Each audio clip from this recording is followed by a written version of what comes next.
Well, folks, it is officially fall now, and for a lot of us across this country, that means one thing and one thing only: the return of college sports. College sports have been in the spotlight recently, the NCAA with their not wanting to compensate athletes. But there's another issue that's taking place right now that deserves just as much attention, and it's actually happening at the University of Kentucky.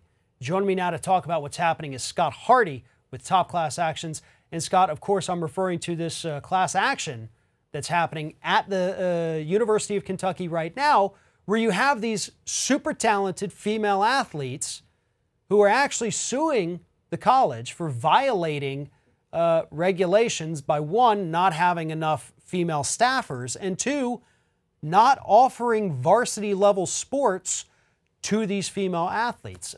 Take it from there.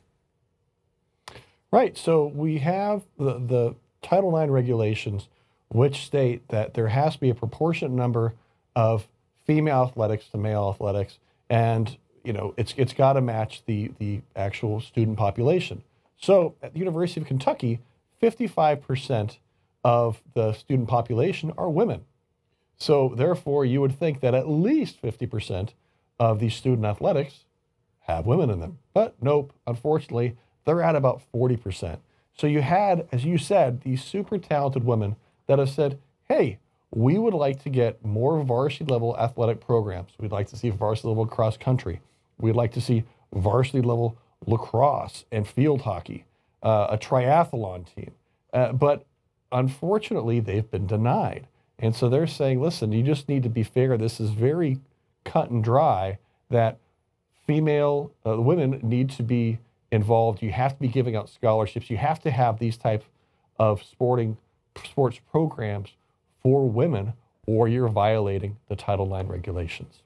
And what's interesting is that these women who've brought this lawsuit say, University of Kentucky, you're about 200 women short of where you're supposed to be legally according to these Title IX regulations. And the lawsuit also goes a little bit further too. It's not just, hey, you're not offering us the same thing. It's that instead of offering it to us because the funds are available, you could be doing this, but instead you're funneling that money over to the men's leagues, the men's sports.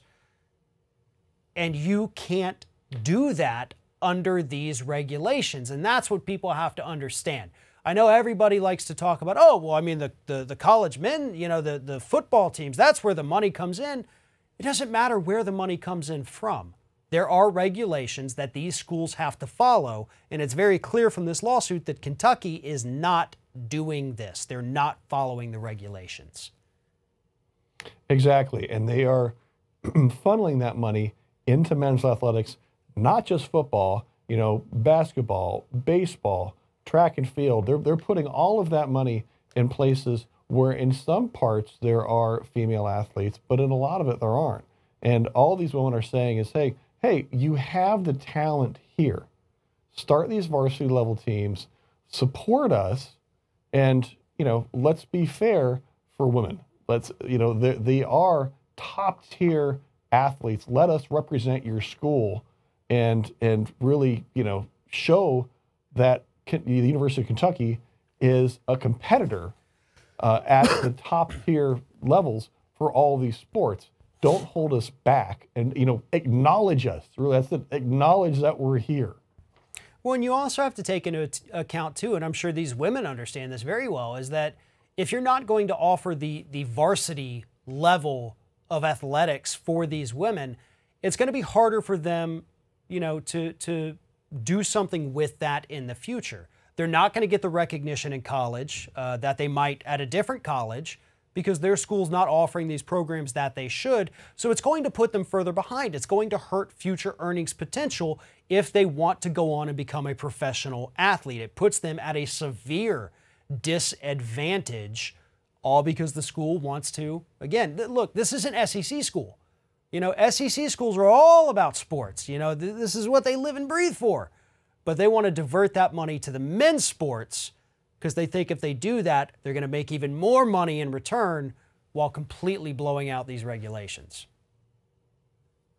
Exactly. Recognize your female athletes, put that money, out there for these athletes to use, And you got 55% of your student population are women.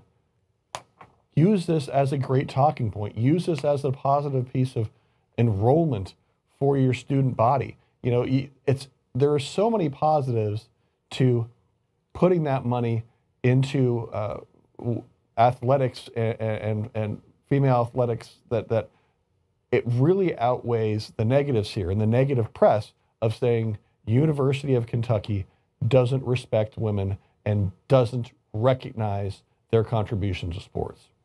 Absolutely. I mean, this could be a wonderful recruiting tool for them, saying, listen, we've got top tier women's athletic programs available. 55% of the student body is women.